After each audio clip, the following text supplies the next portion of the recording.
अवधूत चिंतन श्री गुरुदेव दत्त श्री स्वामी समर्थ. करंजीचे पीठ भिजवताना थोडे साजूक तूप किंवा तेल याचे मोहन घालावे म्हणजे करंज्या खुसखुशीत होतात.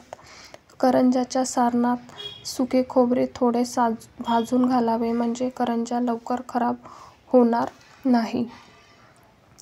करंज्या तळताना गॅस मंद ठेवावा म्हणजे करंज्या लाल होणार नाही, व्यवस्थित तळल्या जातील.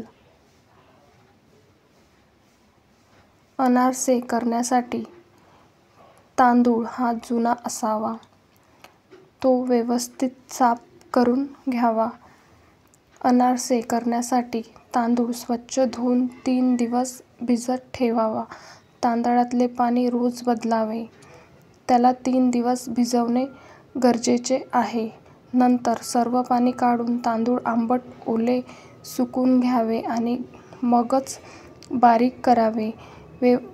तांदूळ व्यवस्थित बारीक करावा.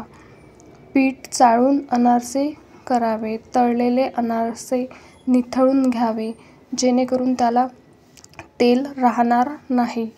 शंकरपाळी करताना मैद्यामध्ये रवा मिसळावा म्हणजे कुरकुरीतपणा येतो. शंकरपाळी मंद आचेवरच तळावी, नाहीतर बाहेरून काळपट आणि आतून कच्चे राहतात. शंकरपाळी साठी लागणारी पोळी थोडी जाडसरच लाटावी म्हणजे शंकरपाळ्याला खुसखुशीत होतात. चकली पीठ मळताना ते जास्त पातळ किंवा जास्त घट्ट नसावे. चकलीमध्ये हळदीचा वापर नसावा, नाहीतर ती काळपट दिसते. चकलीमध्ये तीळ असे टाकावे म्हणजे दिसायला चकली आकर्षक दिसते. चकली भाजणी करताना तांदूळ व्यवस्थित धुवून व सुकवून घ्यावे. चकलीची भाजताना सगळ्या डाळी ओल्या कापडात पुसून घ्याव्या. डाळी अजिबात धुवून घेऊ नये, नाहीतर चकली तेलात विरघळते. चकलीची भाजणी करताना सर्व जिन्नस योग्य त्या कमी जास्त प्रमाणात घ्यावे, नाहीतर चकली बिघडते. चकलीच्या भाजणीचे सर्व जिन्नस मंद आचेवर भाजून घ्यावे आणि दळून आणावे. चकलीची भाजणी पूर्णपणे थंड झाल्यावरच दळून आणावी.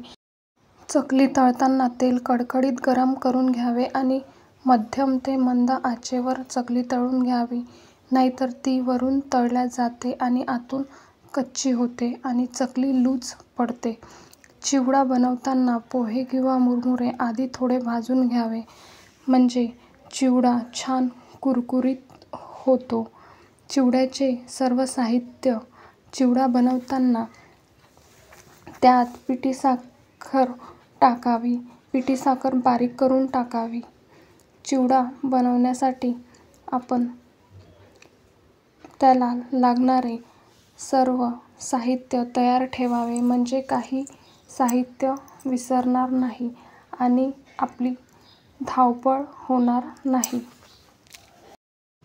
शेव बनवण्यासाठी शेवचे पीठ जास्त घट्ट किंवा पातळ नसावे, नाहीतर शेव लूज होतात. शेवमध्ये ओवा, जिरे यांची बारीक पावडर घालून चाळून घालावी.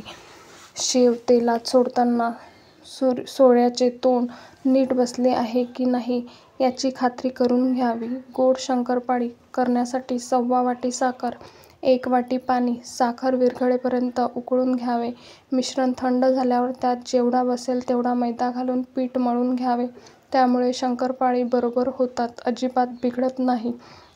शंकरपाळी तळताना थंड मोहन टाकावे, त्यामुळे शंकरपाळी कडक होत नाही. शंकरपाळी करताना लाल भोपळ्याच्या फोडी कुकरमध्ये वाफवून मैद्यामध्ये मिक्स कराव्यात, त्यामुळे शंकरपाळी छान कलर येतो आणि शंकरपाळी चवीलाही अतिउत्तम लागतात. शंकरपाळीचे पीठ घट्ट झाल्यास थोडे पीठ मिक्सरमध्ये टाकून फिरवून घ्या. पीठ एकदम मऊ होते. बेसनाचे लाडू बेसनासाठी लाडूचे पीठ भाजून झाल्यावर गॅस बंद करून पिठात 1 वाटी मिल्क पावडर टाकावी. चांगले मिक्स करावे. मिल्क पावडरमुळे लाडू खुसखुशीत आणि खमंग होतात. बेसनाचे लाडू करताना 3 वाट्या बेसन असेल तर 1 वाटी बारीक रवा घ्यावा.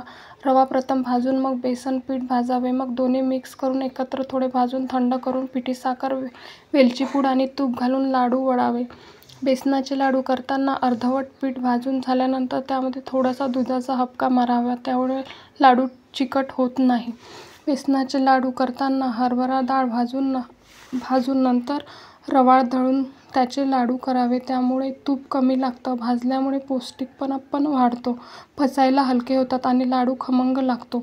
अनारसाला जाळी पडण्यासाठी अनारसाचे पीठ तयार करताना 1 चमचा साईचं घालावे, त्यामुळे अनारसे जाळी छान पकडतात. अनारसे तळल्यावर निथळायला ठेवा. तेल पूर्णपणे निथळून अनारसे खायला तेलकट लागत नाही. अनारसे थापताना खसखस आणि साखर समप्रमाणात घेऊन थापावे, त्यामुळे अनारसे खुसखुशीत तर होतात आणि खसखसही कमी प्रमाणात लागते आणि अनारसाला जाळी छान पडते. अनारसे करताना पिठात पाव चमचा जायफळ पूड आणि पाव चमचा वेलची पूड घालावी, त्यामुळे अनारसेला जो आंबूस वास येतो तो येत नाही. करंजी करताना मैदा दुधात मळावा, त्यामुळे करंजी चविष्ट होते.